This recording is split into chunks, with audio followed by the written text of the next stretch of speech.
দর্শক, channel S ডিজিটালে সবাইকে স্বাগতম। মাগুরায় তৃতীয় শ্রেণীর ছাত্রী আসিয়া ধর্ষণের শিকার।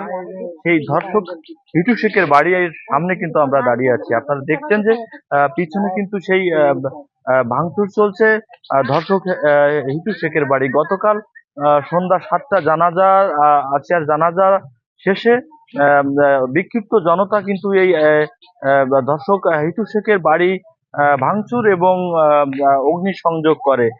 এখন পর্যন্ত কিন্তু আমার পিছনে দেখতে পাচ্ছেন যে এই বাড়িটা কিন্তু ভাঙচুর চলছে এবং এই বাড়ির আশেপাশের যে গাছগুলো ছিল এই গাছগুলো কেটে নেওয়া হয়েছে এবং এলাকাবাসী জানাচ্ছেন যে এই ধর্ষক হিটু শেখের দৃষ্টান্তমূলক শাস্তি তারা জানাচ্ছেন। এর আগেও গতকাল সন্ধ্যায় কিন্তু মাগুরা শহরের মূল কেন্দ্রে ভাইনার মোড়ে কিন্তু বিক্ষুব্ধ জনতারা বিক্ষোভ করেন। এতে মাগুরা থেকে ঢাকাগামী যে গাড়িগুলো কিন্তু বন্ধ হয়ে যায়। আমরা কথা বলার চেষ্টা করব স্থানীয় যারা এই ধর্ষক হিটু শেখের এই ভাঙচুর স্থানে আছেন তাদের সাথে একটু কথা বলতে চাই। আপনি আমাদের জানাবেন যে এই ধর্ষকের কি চান আপনারা? আমি চাই তার দৃষ্টান্তমূলক শাস্তি। এবং এখন আমরা দেখতে আসছি মাগুরা পেপারের দিকে এসে দেখতেছি যে হিটু সাহেবের ঘর বাড়ি গাছগাছালি সব ধ্বংসিত পরিণত হয়ে গেছে এবং এখানে একটা ইট বা কোনো কিছু থাকবে না। এইখানে আমরা চাচ্ছি যে আসিয়ার নামে মসজিদ অথবা একটা মাদ্রাসা হোক, এটা আমাদের আশা। এবং তার ফাঁসি হোক, তার 4 জনের ফাঁসি হোক, কৃষক সহ 4 জনের ফাঁসি হোক। আজ 4 দিনের 24 ঘন্টার ভিতরে তাকে ফাঁসি দিতে হবে, এটাই আমাদের সরকারের কাছে আমাদের আবেদন। আমরা চাইলে যে এই ধর্ষকদের বাঁচায় রাখা, আর না হলে আইনের গতিতে চলবে না, আইন আমাদের হাতে তুলে দিতে হবে। আমরা নিজে হাতে করে অস্ত্র তুলে নিয়ে তাকে গুলি করে মারবো, ভাইনার মোড়ে ট্রাফিক মোড়ে মারবো তাকে।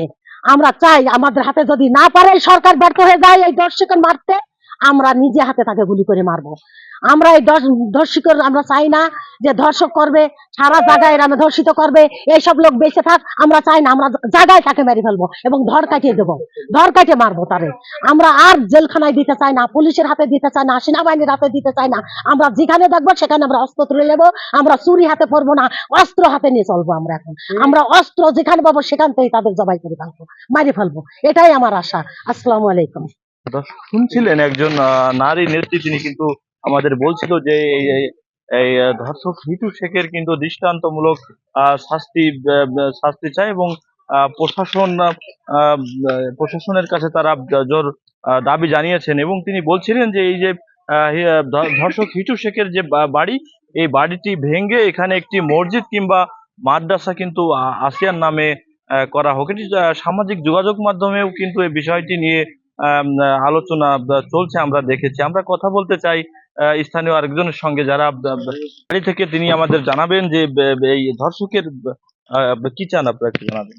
আমরা লোকে অনেক দূর রাঘবদাড়ি ইউনিয়ন থেকে আসলাম দেখতে যে এখানে কেমন কি অবস্থা, কোন বাড়ি কি হয়েছিল, এবং এসে তো দেখতে যে বাড়িটা পুরো ভাঙচুর হয়ে গেছে এবং এখানে তো একটা পুরো একটা বিচিত্রময় দৃশ্য দেখা যাচ্ছে।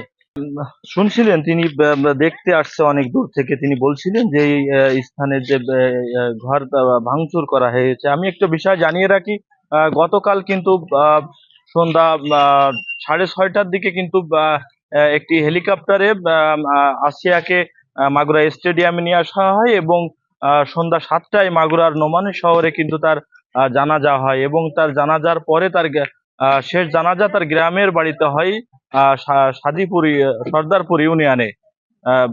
জানাজা শেষে এবং জারিয়া গ্রামে তার দাফন করা হয়।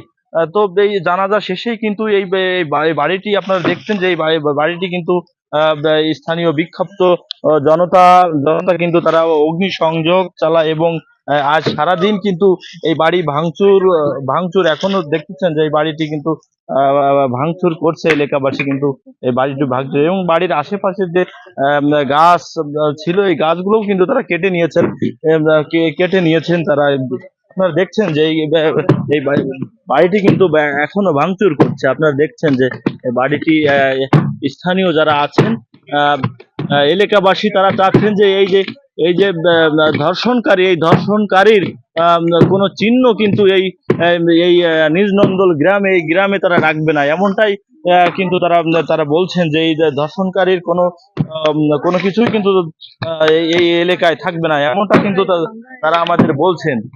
আমরা কথা বলতেছিলাম স্থানীয় বা আশেপাশে এদের সাথে, তারাও কিন্তু একইভাবে বলছেন যে এই ধর্ষণকারীর সর্বোচ্চ শাস্তি তারা চায়, এবং এই ধর্ষণকারীর এই বাড়িটিতে সর্বশেষ এক টুকরো ইটও তারা রাখতে চায় না। এখানে তারা একটি মসজিদ কিংবা একটি মাদ্রাসা করে আসিয়ার নামে করতে চায়, এমনটাই কিন্তু দাবি করেছে স্থানীয়রা। এ ছিল মাগুরা থেকে ধর্ষক হিটু মিয়ার বাড়ি থেকে সর্বশেষ সংবাদ। H M Rajib, channel S, Magura.